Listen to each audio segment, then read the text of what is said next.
कहीं भी बर्दाश्त के काबिल नहीं है और इसकी जितने कड़े शब्दों में हो हम निंदा करते हैं। और जो भी कोई इसका मुजरिम है, जो चले गए, ना उनका कोई हिमायती है, ना कभी किसी ने उनकी हिमायत में फोन किया। और भी कोई अगर आपको इसमें लगते हैं तो उनको भी कड़ी से कड़ी सजा मिलनी चाहिए। मेरी ये आप लोगों से बस इतनी विनती है कि यहाँ पर पूरा गांव है हमारा, हमारे पक्ष के लोग भी हैं, विपक्ष के लोग भी हैं। एक तरीका होता है आलोचना करने का, एक तरीका होता है विरोध करने का, और विरोध से किसी को आपत्ति नहीं है।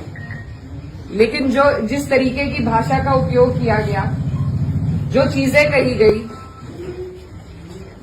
धर्म के ऊपर, बिरादरी के ऊपर, महिलाओं के चरित्र के ऊपर, क्या हम पूरे देश में ये संदेश देंगे कि ऐसा हमारा समाज है, ऐसा हमारा इलाका है? ये मेरा आप लोगों से सवाल है।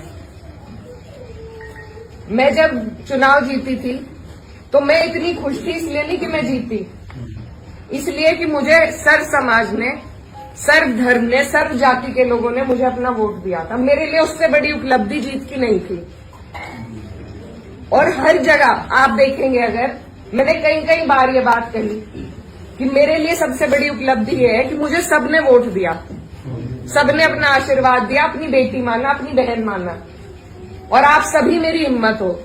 आज अगर इस तरीके की बातें हमारे क्षेत्र से उठेंगी तो मुझे बहुत तकलीफ हुई, शर्म आई मुझे कि मेरे अपने, जो मेरे मामा है, नाना है, भाई हैं, आज उनके बीच में ऐसी बात हो रही।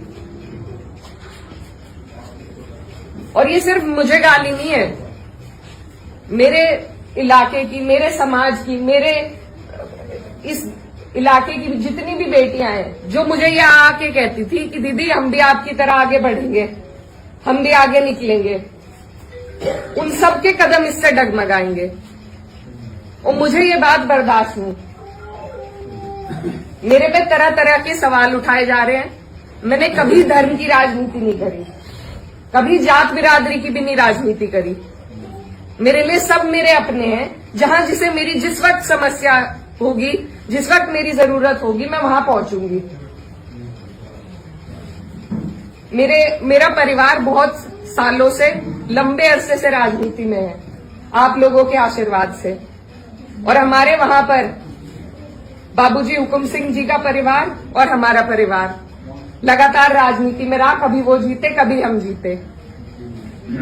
लेकिन मैं आज उन्हें नमन करते हुए आपको ये बताना चाहती हूँ, कभी ऐसा नहीं हुआ कि किसी ने किसी पर व्यक्तिगत टिप्पणी करी हो, किसी ने किसी को इस तरीके की ओछी बातें कही हो।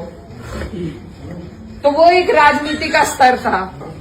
और आज जो राजनीति का स्तर हम लेके आ रहे हैं, मेरे काम हो सकता है लोगों को पसंद ना हो, बिल्कुल 5 साल बाद मुझे आपके बीच में आना है। मैं किसी आपकी कसौटी पे खरी नहीं उतरी, मैं वोट मांगने की भी हकदार हूं, और आपको देना भी नहीं चाहिए। लेकिन अगर कोई आपके इलाके से कोई लड़की अगर हौसला कर रही है, आगे बढ़ रही है, तो क्या उसे गालियां मिलनी चाहिए? क्या मैं आपके समाज की बेटी नहीं हूं? ऐसी बातें रोज देख कर कि इन्होंने तो धर्म बदल लिया था, ये तो सब हमारे इतिहास का हिस्सा है। इसका जवाब मैं दे सकती हूँ या कोई और दे सकता है क्या? मुझे किसी ने कहा कि अपने पिता की तरह कभी कभी खनक आती है आवाज में, तो मैं वो बात बदल नहीं सकती। मेरे खून में शामिल है, बिरादरी भी खून में शामिल है। निकाल लो, आप निकाल लो मेरा खून। लेकिन इस तरीके से ना तो मेरे समाज का, ना मेरा सर इस तरीके से ना झुकाओ सारी दुनिया के सामने। मेरी आप सबसे अपील है हाथ जोड़ के। मैंने कभी नहीं कहा, कभी नहीं करी मैंने धर्म की राजनीति, ना मैं करूंगी। बहुत आसान है अगर मैं सिर्फ मुसलमानों की बात करूं, बहुत आसान है, मुझे कहीं भी नहीं जाना। हिंदू मुस्लिम सब कर रहे हैं, बहुत आसान है। लेकिन मैं करना नहीं चाहती। आप सब मेरे अपने हो और मैं करूंगी भी नहीं। कोई कितना ही थकियाए, ये मेरी कसौटी है। और पूरे 4-5 साल जो भी मेरा टाइम बचा, उस पर मैं खरी उतरूंगी। मैं कभी भी इन लोगों से दब के उस रास्ते पे नहीं चलूंगी जहां ये मुझे चलाना चाह रहे हैं। मेरे इलाके ने जो हम सबका सर ऊंचा करा, दिल्ली की मीडिया तक ने इस पे रिपोर्ट बनाई कि वहां से ऐसा उदाहरण पेश हुआ है कैराना से।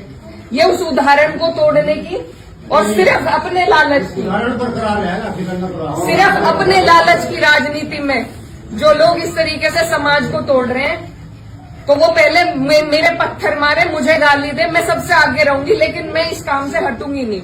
आप सब मेरे अपने हो, मैं किसी को नहीं छोड़ूंगी। और ये जो लोग हैं, जो बात अभी मामा जी ने कही कि ये जो लोग हैं जिनको आजकल महापुरुष की उपाधि दी जा रही है, महापुरुष अगर कोई है तो बाबू हुकुम सिंह जैसे लोग हैं। ये नहीं है जो समाज को तोड़ रहे हैं, जो हिंदू मुस्लिम का विवाद पैदा कर रहे हैं। हमारा ये गांव, आसपास का जो इलाका है, सबसे पहले अपना पड़ोस होता है, बाकी चीजें बाद में होती हैं। और जब पड़ोस में इस तरह की नफरत भर दी जाएगी, बो दी जाएगी, तो बताइए हम कहां जाएंगे। आज मैं इस गांव में आई, मेरे पे ये भी इल्जाम लगाए गए कि 10 दिन से आई नहीं। पुलिस का हाल देखो यहाँ पर, रात से प्रशासन का मेरे पे फोन है, आप क्यों जा रही हो वहां? क्यों ना जाऊं मैं? मेरा इलाका नहीं है ये, कौन रोक देगा मुझे? लेकिन हम इसलिए नहीं आए क्योंकि खोसपुरा में 13वीं थी, उस वजह से उस सम्मान में हम राजनीति की बात करने आपके बीच में नहीं आए। लेकिन हर बात के विवाद बढ़ाना, इल्जाम लगाना, आज आपके बीच में आके धरातल के जो हालात हैं वो भी सामने आए। आप लोगों ने कई बातें बताई, कमेटी को लेकर बात बताई, वो सब भी जांच का विषय है। लेकिन फिलहाल जिस पे उंगली उठाई कि इस बच्चे ने ये करा, क्या वो बच्चा जेल नहीं गया? उसके गार्जियन भी गए। अगर मैंने हिमायत करी, आप मेरे 10 जूते उठा के मारो। उसी दिन वो लोग जेल गए, उनके गार्जियन जेल गए। और अगर और भी कोई होता, कोई भी हो, मुस्लिम हो, मेरे परिवार का हो, मेरा सगा हो, कोई ऐसी हरकत करेगा तो उसे सजा मिलनी चाहिए, और कड़ी से कड़ी सजा मिलनी चाहिए। ये प्रशासन आपके बीच में है, आप इनसे पूछ सकते हो। अगर मैंने हिमायत में किसी से भी फोन करा हो कि नहीं उन्हें छोड़ दो, वो मुसलमान है, लेकिन मुझे इतना अफसोस हुआ कि इस तरीके से यहाँ पर एक विवाद फैलाया गया और उन लोगों को बढ़ोतरी हमारे ही लोग दे रहे हैं। ये राजनीति का तरीका नहीं है। आप आलोचना करो, आप मेरे काम की निंदा करो, लेकिन एक तरीका है, हमें राजनीति का स्तर घटाना नहीं है, बढ़ाना है। मैं जहां जाती हूँ मुझे बहुत फक्र होता है, लेकिन 10 दिन से मेरा मनोबल इतना कम हुआ कि मेरे ही इलाके के लोग इस तरीके से गाली गलौज करके अगर उदाहरण पेश करेंगे तो कहीं ना कहीं जवाब दे तो मैं भी हूं उसकी, आप भी हैं, मैं भी हूं। ये समाज को तोड़ रहे हैं, आपको और हमें। मेरी आपसे विनती है, मेरी गलती जहां हो, मैं आपके बीच में आई हूं पूछने के लिए। आप मुझे बताओ मेरी क्या गलती है, मेरा क्या रोल था मंदिर के काम में? आप पे कोई आरोप नहीं है, आपकी कोई इसमें गलती कुछ भी नहीं है, आप पे कोई आरोप है। कोई आदमी देखो बड़ा है, एक बात होता है, ये जो लोग गाड़ी देने वाले हैं, वो वीडियो कटिंग है, वो मेरे गांव का वीडियो नहीं है, वो लोग मेरे गांव के बिल्कुल नहीं है। विरोध राजनीतिक रूप से आपको कोई भी विरोध करेगा गाँव में करेंगे, पर मेरे गांव के लड़के थे, गिरा खेड़ी के लड़के हैं, 16-17 लड़के हैं। और इस समाज की तो ये परंपरा है, इस समाज की तो ऐतिहासिक ये परंपरा रही कि पंचायतों में बैठ के हम सारे फैसले कर लेते हैं। बिल्कुल। तो अगर मेरी कहीं गलती है, मेरे काम में कोई कमी है, आप मेरे बड़े हो, आप मुझे बता सकते हो, मैं सुनूंगी, अपना सुधार भी करूंगी। आप मेरे से लड़ भी सकते हो, बिल्कुल। लेकिन हम और जो मेरी बहन बेटियां हैं इस इलाके की, उन्हें क्या कह रहे कि जो जिसे सांसद बना दिया उसे ही गाली मिल रही, तो और मेरी बहन बेटी कैसे सुरक्षित रहेगी? और अभी मामा जी ने एक और बात बताई कि किसी ने कोई टिप्पणी करी किसी और महिला पर, उनकी विचारधारा अलग हो सकती है, वो बीजेपी से हो सकते हैं, लेकिन उन्हें जो भी बातें वो कह रहे हैं, सबको सब कहने का अधिकार है। उस व्यक्ति से मुझे कोई, वो तो मेरा है ही नहीं। वो जिस मानसिकता से ये कर रहा है, 1-1.5 साल हो गया, जो हार पचाई जा रही है उनसे नहीं पच नहीं पची, बिल्कुल नहीं पची। लेकिन ये 3-4 साल तो पचानी पड़ेगी, उसके बाद परीक्षा में मैं भी हूँ और वो भी आएंगे।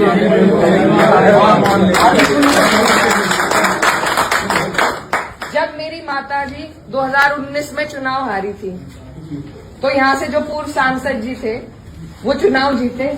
आप हमें एक विवाद ऐसा बता दो जो हमने उनके लिए खड़ा करा हो। हम अपने घर आराम से थे, जनता ने उन्हें मौका दिया, वो जनता का काम करे और जनता फिर खुद फैसला लेगी अगली बार जो आप लोगों ने लिया। क्या वो अधिकार मुझे नहीं है कि मैं अपना काम करके दिखाऊं? ये प्रयोगशाला जो बना के एक तरीके से समाज को बांट, ये तैयारी 27 और 29 की है, आज की नहीं है।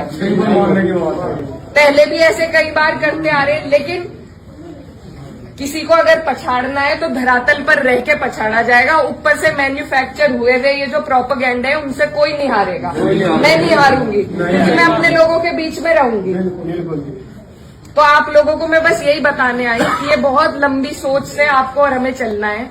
मेरी जो भी गलती है, अभी एक भाई खड़े थे वो कह रहे थे मंदिर में लाइट नहीं है, उनकी बात बहुत अच्छी लगी। लाइटों की, सुरक्षा की, शिक्षा की, इनकी बात हमें करनी है ना, इन पे लड़ाई लड़ो। लेकिन सिर्फ धर्म और जात पे बीजेपी को सारी लड़ाई लानी है क्योंकि उसके अलावा उनके पास कोई चारा नहीं है। और अगर मैं खंडन करती हूँ उस लड़के का जिसने उस बहन को कुछ कहा है, मेरा सवाल माननीय पूर्व सांसद जी से है, क्या वो अपने समर्थक का खंडन करेंगे जिनसे वो मुझे गाली दिलवा रहे हैं? क्या उनके घर में बहन बेटी नहीं है? सही है जी सवाल। मेरा सवाल सीधा सिर्फ उनसे है कि उनका अत्यंत नजदीकी समर्थक, पहले मुझे मुल्ली कहा गया, मुझे आतंकवादी कहा गया, मेरे बाप तक को गाली दी गई, मेरे भाई को कहा गया। जो लोग ये पूछते हैं कि मेवात वालों को माफ कर दिया था और उसे क्यों नहीं माफ किया, उन्हें मैं ये बताना चाहती हूँ कि ये पहली घटना नहीं है, ये पहली नहीं है घटना। और सीधी सीधी जो गंदी गालियां दी गई हैं वो सिर्फ मेरे नहीं लगी, मुझे नहीं फर्क पड़ता, न उस व्यक्ति से पड़ता, न उसके चरित्र से पड़ता, न उसकी बोली से पड़ता, लेकिन जो संदेश समाज में जा रहा है। और मुझे खुद कप्तान साहब का फोन आया कि आप तहरीर भिजवाइए, मैंने नहीं उन्हें करा, वो भी आज यहीं पे है, कोई भी जाके उनसे ये बात पूछ सकता है। क्या मैंने उन्हें करा था कि तहरीर दो? कप्तान साहब ने खुद मंगवाई। और ऐसे लोगों के खिलाफ कार्रवाई होनी चाहिए। एक तरफ तो ये सरकार हमारी बहनों को एसडीएम की कुर्सी पर एक एक दिन के लिए बैठा रही है, जब उन कुर्सियों की शोभा ही नहीं रहेगी, कोई गरिमा नहीं रहेगी, तो क्या फायदा है वहां बिठा के, जब उन्हें कोई भी गाली दे देगा। मैं तो नहीं समझती इससे महिलाएं आगे बढ़ेंगी। ये मेरा अकेली का विषय नहीं है, ये इस इलाके की हर उस महिला का विषय है जो लड़की पढ़ लिख कर एक कदम बाहर रख रही है। अगर इसी तरह के गुंडे मवाली बाइकों पे घूम घूम के उन्हें गालियां देंगे, जब वहां की जनप्रतिनिधि को दे रहे हैं, तो कल को क्या गारंटी है मेरी बहनों को नहीं देंगे? तो ये जो प्रथा चलाई जा रही है, इसे रोकना पड़ेगा, इसे तोड़ना पड़ेगा। हम अपनी एकजुटता से ही जवाब दे सकते हैं और मुझे बस आपके आशीर्वाद की जरूरत है। और मेरा सवाल बस आप लोगों से है कि ऐसे लोगों को महापुरुष की उपाधि न दे, ऐसे लोगों को बढ़ावा न दे, इससे हमारा समाज टूट रहा है। हमें जरूरत है अपने समाज की तरक्की की बात करें, उन चीजों की जिनकी हमें जरूरत है। ऐसे लोगों को बढ़ावा देके इनकी ही राजनीति आगे बढ़ती है, इनकी रोटियां सिकती हैं और कोई इनकी बात नहीं है, वजह नहीं है। तो मैं आप सबसे बस यही आग्रह करती हूँ कि मैं आपके बीच में हूँ। गांव का कोई भी बुजुर्ग मुझे बता दे मेरी क्या गलती थी, मेरा क्या रोल था, मैं पूछने आई हूँ। हमें भी नहीं पता है, गाँव में जितने बड़े रात का मामला था, हमें भी नहीं पता। इस बात से आपकी कहीं कोई गलती नहीं है। हम तो पूरी यहाँ पड़े थे जल्दी दूर, ये पीछे था हंगामा होता आया, एकदम गेट खोल के बात करे, पर क्या हो गया गाँव में भाई? जिस दिन ये घटना हुई, क्या हो गया भाई? जिस टाइम बोला था 90% गाँव को अगली शाम को पता चला कि वहाँ सब कुछ हो गया। आसपास के आगे माहौल बिछा दिया जो आसपास मेरा खेड़ी खबर चली गई और संगठनों में खबर चली गई क्या छप्पर में खबर नहीं किया सब के कहीं गाँव में निकल के रुका इसे करिए उससे पहले मैं गाली दे ली थी यानी उन्हें पहले ही पता लग लिया था जी